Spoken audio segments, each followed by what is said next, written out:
I just found out my best friend has been sabotaging every single one of my relationships for the last 8 years. Every guy I thought ghosted me, it was her. She lied, manipulated, and even messaged my boyfriends behind my back, pretending to protect me while making me look desperate and toxic. I caught her red-handed when my new boyfriend showed me the messages she'd been sending him, so I decided to give her a taste of her own medicine. I'm still shaking as I type this. What I discovered 3 days ago has completely shattered my world and made me question everything I thought I knew about friendship, trust, and the person I considered my sister for the past 8 years. My name is Emma, I'm 28 years old, and I've been single for most of my adult life despite desperately wanting a relationship. I always thought I was just unlucky in love, that I picked the wrong guys, or that there was something fundamentally wrong with me that drove men away. My best friend Melissa has been my rock through all of this heartbreak, always there with ice cream and tissues, telling me that the right guy would come along eventually. Turns out Melissa has been the reason I've been single all along. Let me start from the beginning, because this story is so twisted and calculated that I'm still having trouble believing it myself. Melissa and I met during our junior year of college at State University. We were both psychology majors, both from small towns, both trying to figure out who we were in the big city. She was everything I wasn't, confident, outgoing, effortlessly beautiful, with this magnetic personality that drew people to her. I was the quiet, studious type who preferred books to parties. We became inseparable almost immediately. She helped bring me out of my shell, dragged me to parties, taught me how to do my makeup, and basically transformed me from a wallflower into someone who actually had a social life. I was so grateful to have found someone who seemed to genuinely care about me and want the best for me. After graduation, we both stayed in the city and got apartments just a few blocks from each other. We saw each other almost daily, shared everything, and I truly believed she was the best friend I'd ever have. She was the maid of honor at my sister's wedding, the first person I called with good news or bad news, and the only person who knew all my secrets and insecurities. My dating life, however, was a complete disaster from the start. It started senior year with Jake, a guy from my statistics class. We'd been studying together for weeks and I was getting serious butterflies. He was sweet, funny, and actually seemed interested in me. Melissa knew I had a huge crush on him and was always encouraging me to make a move. One night at a party, Jake and I were finally having a real conversation, sitting outside on the porch away from the crowd. We were talking about books, our families, our dreams after graduation. You know, those deep conversations that make you feel like you're really connecting with someone. I was thinking this might finally be it, my first real relationship. Then Melissa appeared, looking absolutely stunning in a red dress I'd never seen before. She sat down next to us and immediately inserted herself into our conversation. Within 20 minutes, she was touching Jake's arm, laughing at everything he said, and basically making it impossible for me to get a word in. I felt awkward and invisible, so I eventually excused myself to go to the bathroom. When I came back, they were gone. I found them inside, dancing together, her body pressed against his as he whispered something in her ear that made her throw her head back and laugh. My heart sank, but I told myself I was overreacting. Maybe they were just dancing as friends. Maybe nothing was happening. The next week, Jake stopped sitting with me in statistics. When I tried to talk to him after class, he was polite but distant. He mumbled something about being busy with his thesis and not having time to study together anymore. I was devastated, but Melissa was right there to comfort me. She told me Jake was probably just intimidated by my intelligence, and that any guy who couldn't handle a smart woman wasn't worth my time. She brought over wine and chocolate, and we had a girls' night where she assured me that I was amazing, and Jake was an idiot. I never suspected that she had anything to do with it. In fact, I was grateful to have such a supportive friend. 2 weeks later, I saw Jake and Melissa making out at another party. When I confronted her about it the next day, she looked genuinely shocked and apologetic. She said it just happened, that she was drunk, and he came on to her, and that she felt terrible about it. She cried and begged for my forgiveness, saying our friendship meant more to her than any guy. I forgave her. I actually felt bad for making her feel guilty about something that was clearly Jake's fault. After all, he was the one who led me on, and then chose her. Looking back now, I realize this was the template for everything that followed. After graduation, my dating life continued to be a series of promising starts that fizzled out in confusing and hurtful ways. Every guy I met seemed interested at first, would ask for my number, maybe go on a date or two, and then would suddenly become distant and eventually disappear entirely. Melissa was always there to analyze what went wrong. She'd dissect every text message, every interaction, and always had theories about why these guys weren't right for me anyway. She was like my personal dating coach and therapist rolled into one. About 6 months after graduation, I started going to this little coffee shop near my apartment every morning before work. There was this cute barista named David who would always smile at me and eventually started writing little jokes on my coffee cup. We'd chat while he made my latte, and I found myself looking forward to seeing him every morning. One day, he wrote his number on my cup along with a note asking if I wanted to grab dinner sometime. I was over the moon. I immediately texted Melissa with a photo of the cup, and she seemed so excited for me. We went on our first date that Friday night, and it was perfect. He was funny, intelligent, easy to talk to, and seemed genuinely interested in getting to know me. We talked for hours over dinner, and when he walked me to my car, he gave me this sweet, gentle kiss that made my knees weak. I was already mentally planning our second date when I got home. Melissa called me the next morning wanting to hear every detail, and I gushed about how amazing David was, and how I thought this might really be something special. She listened to everything and seemed genuinely happy for me. David texted me Sunday afternoon asking if I wanted to meet up that evening for a walk in the park. I was getting ready to leave when Melissa showed up at my apartment in tears. She said she'd had a huge fight with her boyfriend Mark, and needed someone to talk to. She was sobbing and begging me not to leave her alone. As much as I wanted to see David, I couldn't abandon my best friend when she needed me. I texted David to reschedule and spent the evening comforting Melissa and listening to her relationship problems. This happened 3 more times over the next 2 weeks. Every time David and I made plans, Melissa would have some crisis that required my immediate attention. A family emergency, a work disaster, a mental health crisis. There was always something urgent that couldn't wait. I started to feel guilty about prioritizing a new guy over my best friend who clearly needed my support. David was understanding at first, but I could tell he was getting frustrated with me constantly having to cancel or reschedule. The final straw came when we were supposed to go to a concert together. I'd been looking forward to it all week, and David had spent a lot of money on the tickets. An hour before he was supposed to pick me up, Melissa called sobbing because she said she thought Mark was cheating on her and she was having a panic attack. I called David and told him I couldn't make it to the concert. He was quiet for a long moment and then said, "Emma, I like you a lot, but I can't be with someone who's not ready to prioritize a relationship. It seems like you're dealing with a lot right now, and maybe this isn't the right time for you to be dating." He wasn't mean about it, but it was clear he was ending things. I was heartbroken, but I also felt like he was right. Maybe I wasn't ready for a relationship relationship if I couldn't even show up consistently? Melissa, meanwhile, worked things out with Mark within a few days, and I never heard about his supposed cheating again. A few months later, I joined a new gym and started taking yoga classes. There was this guy, Michael, in my Wednesday evening class who seemed really nice. He was always friendly, would save me a spot if I was running late, and eventually asked if I wanted to grab a smoothie after class sometime. I was hesitant to start dating again after the David situation, but Melissa encouraged me to give it a shot. She said I shouldn't let one bad experience make me give up on love. Michael and I started hanging out after yoga classes regularly. He was different from the guys I usually went for. More laid back, outdoorsy, into hiking and camping. He was showing me a side of myself I didn't know existed, and I was starting to fall for him. We'd been seeing each other for about a month when he invited me to go hiking with him and some of his friends that weekend. I was excited to meet his friend group and see how I fit in with his social circle. Melissa was visiting her parents that weekend, so I couldn't get her input on what to wear or how to act, which honestly made me a little nervous. I'd become so dependent on her advice for everything dating related. The hike was amazing. His friends were welcoming and fun, and Michael was so sweet and attentive. We held hands on the trail, shared snacks, and I felt like I was finally part of a couple. One of his friends even commented on how cute we were together. When Michael dropped me off that evening, he kissed me goodnight and said he was really glad I'd come. He told me his friends loved me and that he was excited for me to hang out with them more. I was floating on cloud 9. Melissa got back from her parents' house the next day, and I couldn't wait to tell her about the hike and how well things were going with Michael. But when I called her, she sounded weird and distant. She said she'd run into Michael at the grocery store that morning and they'd gotten to talking. According to her, he'd seemed uncomfortable when she mentioned that she was my best friend and had made some comment about how I was a lot more clingy than he'd expected. I was confused because that didn't match his behavior at all from the day before. When I pressed her for details, she said he'd mentioned that I'd been texting him too much and that he was feeling smothered. She said he'd asked her for advice on how to let me down easy because he wasn't ready for something serious. I was devastated and embarrassed. I went back through all my text messages with Michael, trying to figure out where I'd gone wrong. I didn't think I'd been texting him excessively, but maybe I'd misread the situation entirely. Instead of talking to Michael directly, I started pulling back. I stopped initiating conversations, kept my responses shorter, and declined a few invitations to hang out because I didn't want to seem desperate. Michael noticed the change immediately and asked if everything was okay. I was too embarrassed to tell him what Melissa had said, so I just told him I was busy with work and family stuff. Within 2 weeks, he stopped reaching out entirely. When I ran into him at yoga class, he was polite but distant. Eventually, he stopped coming to Wednesday classes altogether. I was heartbroken and convinced that I'd somehow sabotaged another promising relationship by being too eager or needy. Melissa comforted me and assured me that it was better to find out early that he wasn't serious about me. Over the next few years, this same scenario played out with 3 more guys. Ryan from my book club, Alex who I met at a friend's wedding, and James from my pottery class. With Ryan, Melissa told me she'd overheard him at a coffee shop talking to his friend about how I was not really his type physically and that he was only dating me because I was convenient. I immediately became self-conscious about my appearance and started acting differently around him, which created distance between us until he eventually stopped calling. With Alex, she claimed she'd seen him on a dating app while he was supposedly exclusively seeing me. She showed me what she said was a screenshot of his profile, but something about it seemed off.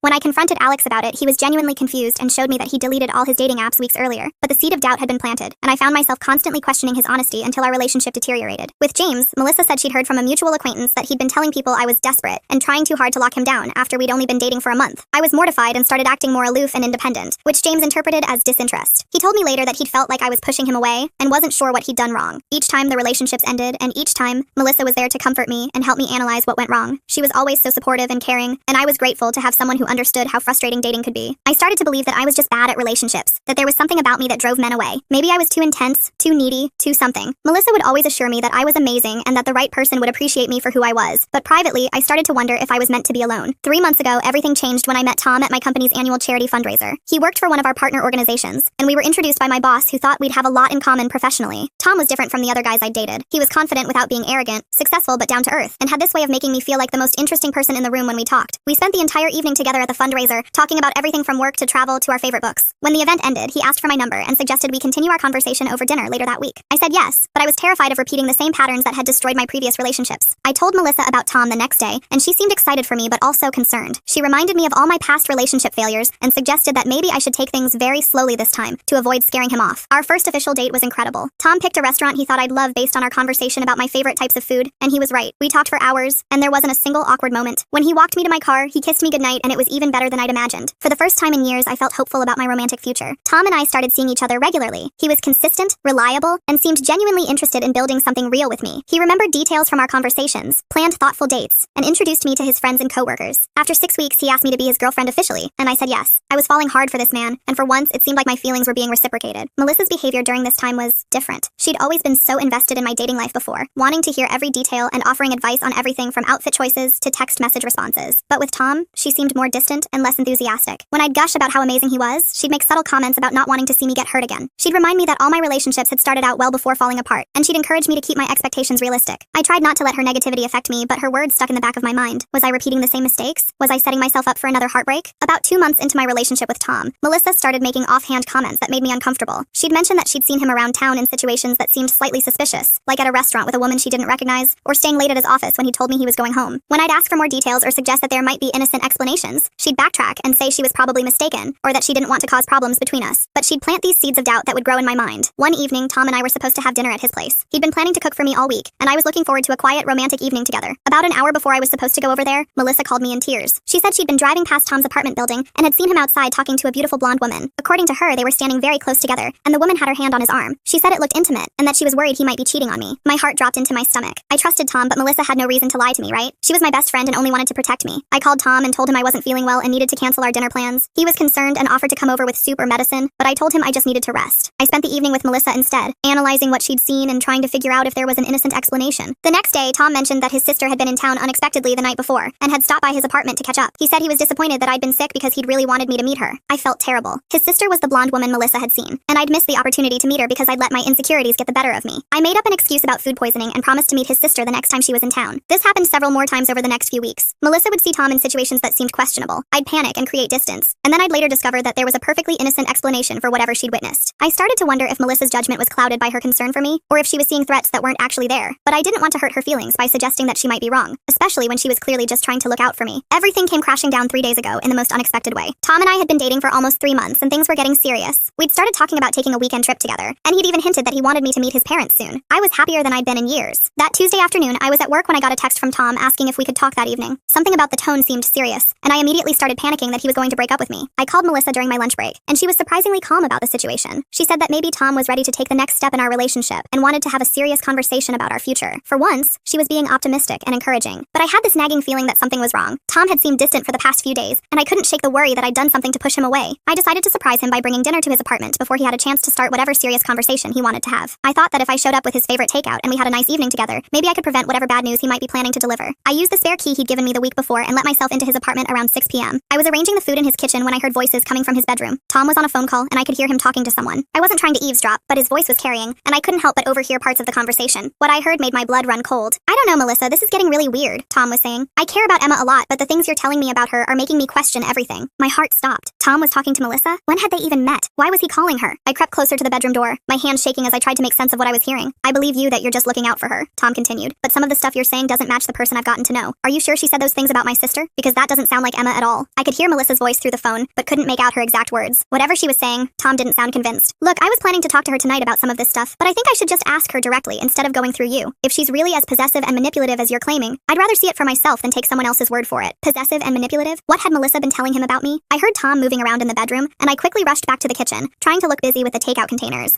A few minutes later, he emerged looking stressed and distracted. "Hey, babe," he said, seeming surprised to see me. "I didn't know you were coming over." "I wanted to surprise you with dinner," I said, studying his face. "Is everything okay? You look upset." He was quiet for a moment, clearly debating how much to tell me. Finally, he sighed and said, "Emma, I need to ask you something, and I want you to be completely honest with me." I was stunned, but I nodded. "Your friend Melissa has been contacting me," he said. "She's been telling me things about you that don't match the person I've gotten to know, and I'm really confused." "What kind of things?" I asked, though I wasn't sure I wanted to know the answer. Tom ran his hands through his hair. "She's been saying that you've been talking to her about how you think I'm not good enough for you, that you're only dating me until something better comes along. She said you made fun of my job and my apartment when you were talking to her. She also told me that you said some pretty harsh things about my sister after I mentioned her." I felt like I'd been punched in the stomach. "Tom, I would never say any of those things. I love your job. I think your apartment is great, and I was disappointed that I missed meeting your sister, not critical of her." "That's what I thought," he said, looking relieved. "But Melissa seemed so concerned about you, and she said she was worried that you were going to break my heart. She had all these specific details about conversations you two supposedly had. When has she been contacting you?" I asked. "And how did she even get your number?" Tom looked uncomfortable. "She friended me on Facebook about a month ago, said she wanted to get to know the guy who was making her best friend so happy. At first it seemed sweet that your friend cared enough to reach out. Then she started messaging me, just casual stuff about how happy you seemed and how glad she was that you'd found someone. But over the past few weeks, the messages have gotten weird. She's been telling me all these things you supposedly said, and warning me that you have a pattern of getting bored with guys and breaking their hearts." I felt sick. All those times Melissa had seemed less enthusiastic about Tom, all her warnings about keeping my expectations realistic. She'd been actively working to undermine my relationship. "Tom, I need you to know that I have never said any of those things to Melissa or anyone else. I don't know why she would tell you that, but it's not true." He studied my face for a long moment, then nodded. "I believe you. That's why I wanted to talk to you about it instead of just taking her word for it. But Emma, this is really concerning. Why would your best friend try to sabotage your relationship?" I didn't have an answer for him because I couldn't understand it myself. "Why would Melissa do this to me? Can you show me the messages she sent you?" I asked. Tom hesitated, then got his phone and pulled up his Facebook messages. What I saw there made me feel like I was going to be sick. Melissa had been messaging Tom for weeks, gradually escalating from friendly introductions to expressing concern about my intentions. She'd told him that I'd called him boring, that I'd said his apartment was too small, that I was embarrassed to introduce him to my other friends. She'd claimed that I'd made fun of his career choice and said I was only dating him because I was lonely. None of it was true. I'd never said any of those things to anyone, let alone to Melissa. If anything, I'd been gushing about how amazing Tom was every time we talked, but the messages were so detailed and specific that I could see how Tom might have believed them, especially coming from someone who claimed to be my best friend and to have my best interests at heart. I don't understand, I whispered, scrolling through message after message of lies about me. Why would she do this? That's when everything clicked into place. The pattern that had been destroying my relationships for years suddenly made perfect sense. It wasn't that I was bad at dating or that I chose the wrong guys. It was Melissa. It had always been Melissa. I stayed up all night that Tuesday, going through years of memories and re-examining every relationship that had failed. With Tom's revelation fresh in my mind, I could finally see Melissa's manipulation for what it was. Jake in college. I'd trusted Melissa's version of events, but now I realized she'd probably pursued him deliberately after seeing how much I liked him. The accidental hookup had been calculated. David the barista. All those emergencies that required me to cancel dates had been perfectly timed to make me look unreliable and uninterested. I'd prioritized her crises over my relationship, and she'd known exactly how to manipulate my guilt and loyalty. Michael from yoga. She'd never run into him at the grocery store. She'd probably sought him out and planted seeds of doubt about my intentions, just like she'd done with Tom. When I'd started pulling back based on her lies, it had become a self-fulfilling prophecy. Ryan, Alex, and James. All the information she'd shared about what they'd supposedly said or done had probably been fabricated. I'd damaged those relationships myself by acting on false information, creating the exact outcomes she'd predicted. For 8 years, Melissa had been systematically sabotaging my love life while positioning herself as my supportive best friend. She'd been the one creating the problems and then comforting me when the relationships inevitably failed. But why? What could she possibly gain from keeping me single and miserable? Wednesday morning, I called in sick to work and drove to Melissa's apartment. I needed to confront her, but I also needed to be smart about it. If she'd been manipulating me for this long, she was clearly skilled at deception and would probably try to gaslight me if I confronted her directly. Instead, I decided to test her. I was going to tell her about Tom's conversation with me, but leave out the part about him showing me the Facebook messages. I wanted to see what she would say, how she would try to explain or justify her behavior. Melissa seemed surprised but pleased to see me when she answered the door. Emma, what are you doing here? Shouldn't you be at work?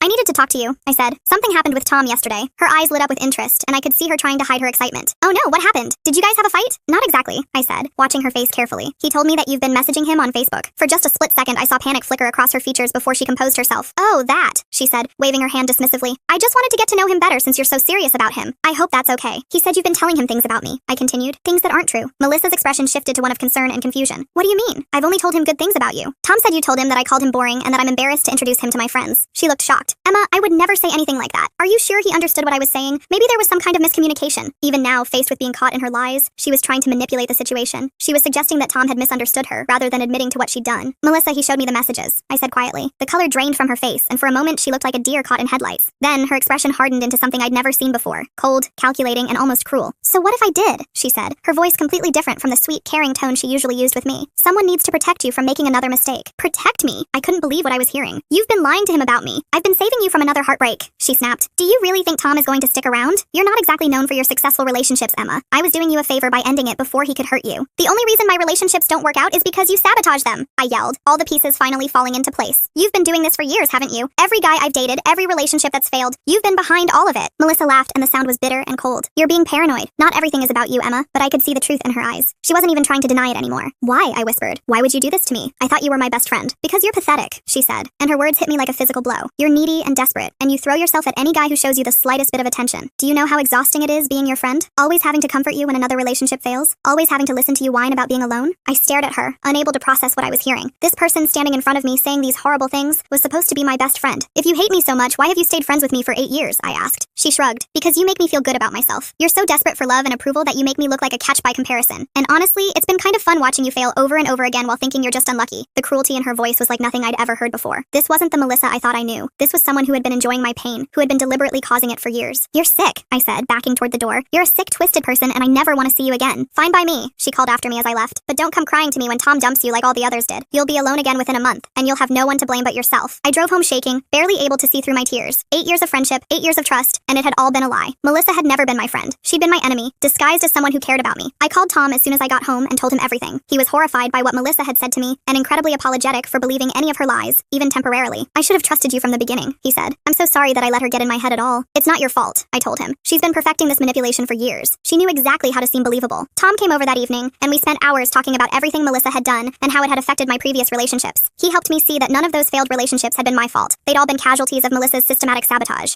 The The thing that gets me, Tom said, is that she was supposed to be your best friend. The person who should have been rooting for your happiness was actively working against it. That night, I blocked Melissa on all social media platforms and deleted her number from my phone. I also reached out to a few mutual friends to let them know that our friendship was over and why. I didn't want to create drama, but I also didn't want Melissa to be able to spread lies about why we'd stopped talking. The response from our friend group has been mixed. Some people were shocked and immediately supportive. Others seemed skeptical and suggested that maybe there had been some kind of misunderstanding. A few friends told me they'd always thought something was off about Melissa's behavior but hadn't wanted to say anything. My sister was furious when I told her what had happened. She'd never particularly liked Melissa and said she'd always gotten a weird vibe from her, especially around guys. She felt terrible that I'd been dealing with this manipulation for so long without realizing what was happening. My parents were supportive but concerned. They kept asking if I was sure about what I'd discovered, which was frustrating but understandable. It's hard for people to believe that someone could be that calculated and cruel, especially to someone they claim to love. It's been 3 months now since I discovered the truth about Melissa, and I'm still processing everything. Some days I feel angry and betrayed. Other days I feel stupid for not seeing through her manipulations sooner. Tom has been incredibly patient and understanding throughout this whole process. Instead of running away from the drama and complications, he stuck by my side and helped me work through the emotional fallout. Having his support has meant everything to me. We're still together and stronger than ever. Without Melissa's interference, our relationship has been able to develop naturally and honestly. We've talked about everything: our fears, our past experiences, our hopes for the future. For the first time in my adult life, I'm in a relationship that feels genuine and uncomplicated. About a month after the confrontation with Melissa, I made a decision that scared me but felt necessary. I decided to reach out to some of my ex-boyfriends to apologize for my behavior and to see if I could get closure on those failed relationships. I started with Michael from the yoga class because his ending had always bothered me the most. He'd seemed so genuine and confused when things fell apart between us, and I wanted to know what had really happened from his perspective. I found him on Instagram and sent him a message explaining that I'd discovered my friend had been interfering in my relationships and that I wanted to apologize for how things had ended between us. I wasn't expecting a response, but he wrote back within a few hours. His message was eye-opening and heartbreaking. He told me that he'd been really falling for me and had been confused when I'd suddenly become distant and cold. He said he'd tried to figure out what he'd done wrong, but had never been able to understand what had changed. I kept thinking about our hiking day and how perfect everything had felt, he wrote. Then it was like you became a different person overnight. I figured I'd misread the situation or moved too fast, but I never understood what happened. When I told him about Melissa's lies about him wanting space and feeling smothered, he was shocked. He said he'd never spoken to anyone fitting her description and had definitely never said any of those things about me. Emma, I was planning to ask you to be my girlfriend that week, he admitted. I'd even bought tickets to this concert I thought you'd love. When you started pulling away, I was devastated. Reading his message, I felt this overwhelming sadness for what we both lost because of Melissa's manipulation. We'd been on the verge of something real, and she destroyed it with her lies. Michael and I exchanged a few more messages, and while we both agreed that too much time had passed to try to rekindle anything romantic, it was healing to finally understand what had really happened between us. I also reached out to David, the barista. His response was shorter, but equally revealing. He said he'd been really disappointed when I kept canceling our plans, and had eventually assumed I wasn't actually interested in dating him. He'd moved to a different city for work about a year after we'd stopped seeing each other, but he remembered our brief time together fondly. You seem so genuine and interesting, he wrote. I was bummed when it didn't work out, but I figured you were probably just being polite when you said yes to that first date. These conversations were painful, but necessary. They confirmed what I'd suspected, that my relationships had been failing not because of anything inherently wrong with me, but because Melissa had been systematically undermining them. As word spread through our social circle about what had happened between Melissa and me, several people came forward with information that made the scope of her manipulation even clearer. My friend Jessica, who had been in our extended friend group for years, told me that Melissa had often made subtle negative comments about my relationships when I wasn't around. She'd never said anything directly damaging, but she'd plant seeds of doubt about whether my boyfriends were really serious about me or whether I was reading too much into their interest. She had this way of making it seem like she was just being realistic or protective, Jessica explained. Like when you were dating Alex, she kept mentioning how she'd seen him checking out other women when you weren't looking. Nothing I could really call her out on, but it made me question whether he was as into you as you thought. Another friend, Marcus, told me something even more disturbing. He said that at a party about 2 years ago, Melissa had approached him and suggested that maybe he should ask me out because I was desperate for male attention and would probably say yes to anyone who showed interest. It felt weird and kind of mean-spirited, Marcus said, like she was treating you as some kind of charity case. I told her I didn't think of you that way and that she should have more respect for her supposed best friend. The more these stories came out, the clearer it became that Melissa's sabotage hadn't been limited to just the romantic relationships I knew about. She'd been working to undermine my reputation and self-esteem in ways I'd never even realized. About 6 weeks after our confrontation, Melissa launched what I can only describe as a smear campaign against me. She started telling people in our social circle that I'd turned on her because she'd tried to warn me about Tom's supposed red flags. According to the version she was spreading, she discovered that Tom was a player who had been talking to multiple women, and when she'd tried to protect me by telling me about it, I'd accused her of lying and ended our friendship. Some people who didn't know the full story began to question whether I'd overreacted or misunderstood Melissa's intentions. A few mutual acquaintances even reached out to suggest that maybe I should give her another chance and try to work things out. This was incredibly frustrating because it showed how skilled Melissa was at manipulation. Even after being caught in her lies, she was still able to spin the narrative in a way that made her look like the victim, and me look like the unstable, paranoid friend. Tom was furious when he heard about the stories she was spreading. He offered to speak to anyone who would listen about what had really happened and show them the Facebook messages she'd sent him. I'm not going to let her destroy your reputation the way she destroyed your relationships, he said. Fortunately, most of our close friends saw through Melissa's lies, especially once Tom corroborated my version of events with evidence. The people who mattered most stood by me, and I realized that anyone who chose to believe her version without asking for my side probably wasn't worth keeping as a friend anyway. About 2 months after everything came to light, I decided to start seeing a therapist. I wanted to understand how I'd been so blind to Melissa's manipulation for so long and to make sure I didn't fall into similar patterns in the future. Dr. Sarah, yes, another Sarah, the irony wasn't lost on me, was incredibly helpful in helping me process what had happened. She explained that people like Melissa are often very skilled at identifying and exploiting others' insecurities and vulnerabilities. You were young when you met her, still figuring out who you were and how to navigate relationships relationships, she explained. She positioned herself as an expert and authority figure in your life, and then used that position to control and manipulate you. Dr. Sarah helped me see that my trusting nature and loyalty weren't character flaws, even though they'd been exploited. She also helped me work through the complex emotions I was feeling. Not just anger at Melissa, but grief for the friendship I thought I'd had and shame at having been deceived for so long. It's important to remember that this wasn't your fault, she reminded me repeatedly. Melissa's behavior was calculated and predatory. The fact that you trusted your supposed best friend doesn't make you naive. It makes you human. Through therapy, I also started to understand some of the patterns in my past relationships that had made me vulnerable to Melissa's interference. I'd been so insecure about my worth as a partner that I'd been quick to believe negative information about myself or my relationships. When someone tells you that a guy doesn't really like you or that you're being too clingy and you immediately believe them without question, that suggests some underlying self-esteem issues, Dr. Sarah pointed out. She was right. I'd been so convinced that I was somehow defective or unlovable that I'd been primed to accept any explanation for why my relationships were failing, even when those explanations came from someone who supposedly cared about me. As I worked through everything in therapy, I started to see some troubling patterns in Melissa's behavior that went beyond just sabotaging my romantic relationships. Looking back, I realized that she'd often been subtly competitive with me in other areas of life too. When I'd gotten a promotion at work, she'd made comments about how I was probably going to become a workaholic and lose sight of what was really important. When I'd started taking art classes and discovered a talent for painting, she'd suggested that I was going through a phase and would probably lose interest soon. She'd never been outright discouraging, but she'd had a way of diminishing my accomplishments and making me question my decisions. I'd internalized a lot of her subtle criticisms without even realizing it.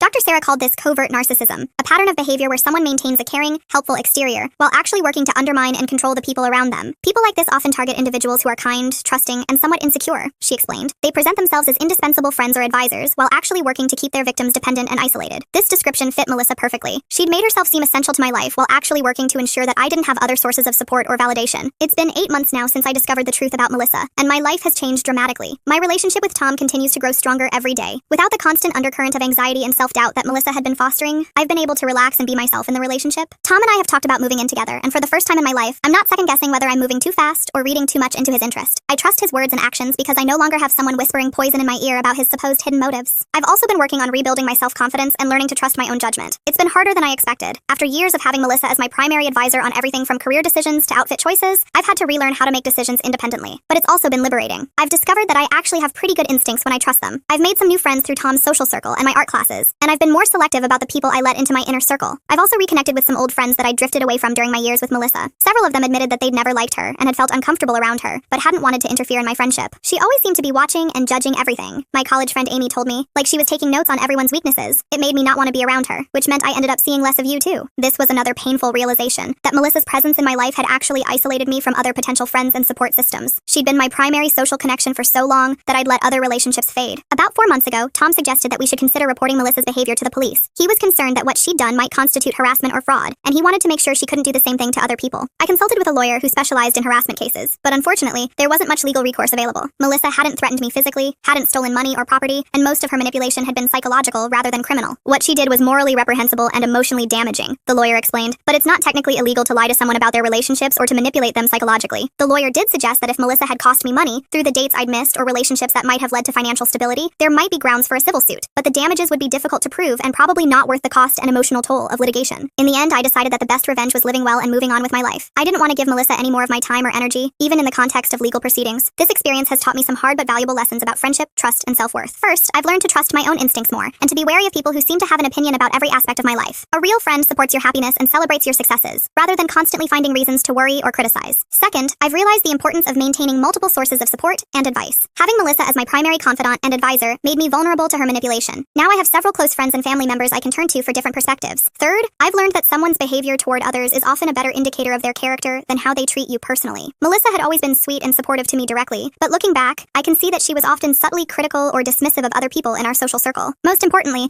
I've learned that my worth as a partner and friend isn't determined by someone else's opinion of me, even if that someone claims to know me better than I know myself. Tom and I moved in together 3 months ago, and it's been wonderful. We've created a home that feels safe and peaceful, filled with inside jokes and shared routines that make me smile every day. He's met my family and they adore him. My sister has told me repeatedly how different I seem now. More confident, more relaxed, more like the person she remembered from before I met Melissa. You were always walking on eggshells, she told me recently, like you were afraid of doing or saying the wrong thing. Now you just seem free. I've also been more successful at work over the past year. Without the constant relationship drama and emotional turmoil that Melissa had been creating in my life, I've been able to focus more clearly on my career goals. I got a promotion 6 months ago and have been taking on more leadership responsibilities. My art has improved dramatically too. I've been painting more regularly and have even sold a few pieces at local art fairs. Tom has been incredibly supportive of my creative pursuits and has helped me set up a proper studio space in our apartment. Through mutual friends, I've heard occasional updates about about Melissa's life. Apparently, she's been struggling to maintain friendships and has developed a reputation for being dramatic and untrustworthy. Several people from our old social circle have distanced themselves from her after witnessing her behavior during our friendship breakdown. She's also gone through a series of short-lived romantic relationships, which makes me wonder if she's been applying her manipulative tactics to her own dating life with predictably poor results. Part of me feels a tiny bit of satisfaction knowing that her toxic behavior has finally caught up with her, but mostly I just feel sad for anyone who gets drawn into her web of manipulation in the future. I've occasionally wondered if I should try to warn people about her, but Dr. Sarah has advised against it. Focus on your own healing and growth, she's told me. Melissa's future victims will have to figure out her true nature for themselves, just like you did. 8 months ago, I thought I was unlucky in love and bad at relationships. I thought I had some fundamental character flaw that drove men away and made me destined to be alone. Today, I know the truth. I was never the problem. I was a victim of systematic psychological manipulation by someone I trusted completely. This experience has been traumatic and painful, but it's also been oddly liberating. For the first time in my adult life, I'm in a relationship that's based on honesty and mutual respect. I have friends who genuinely support my happiness rather than secretly undermining it. I trust my own judgment and don't need someone else's approval to feel good about my choices. If you're reading this and something feels familiar, if you have a friend who always seems to have concerns about your relationships, who's always there to comfort you when things go wrong, who seems to know more about your love life than you do, please consider the possibility that they might not have your best interests at heart. Real friends want you to be happy. They celebrate your successes in love and life, rather than finding reasons to worry or criticize. They support your relationships instead of looking for problems in them. If someone in your life is consistently negative about your romantic prospects, if they always seem to have inside information about your partner's supposed red flags, if they're quick to comfort you when relationships fail but seem less enthusiastic when things are going well, pay attention to those red flags. Trust your instincts. Trust your partner's words and actions rather than someone else's interpretation of them. And remember that you deserve friends who genuinely want the best for you, not people who benefit from keeping you isolated and dependent. I lost 8 years of my life to Melissa's manipulation, but I'm not going to lose any more time dwelling on what might have been. I'm focused on building a future with people who truly love and support me, and I've never been happier. To anyone who's been through something similar, you're not stupid for trusting someone who claimed to care about you. You're not weak for being manipulated by someone who is skilled at deception, and you're not broken or unlovable just because someone convinced you that you were. You deserve real love, real friendship, and real happiness. Don't let anyone convince you otherwise.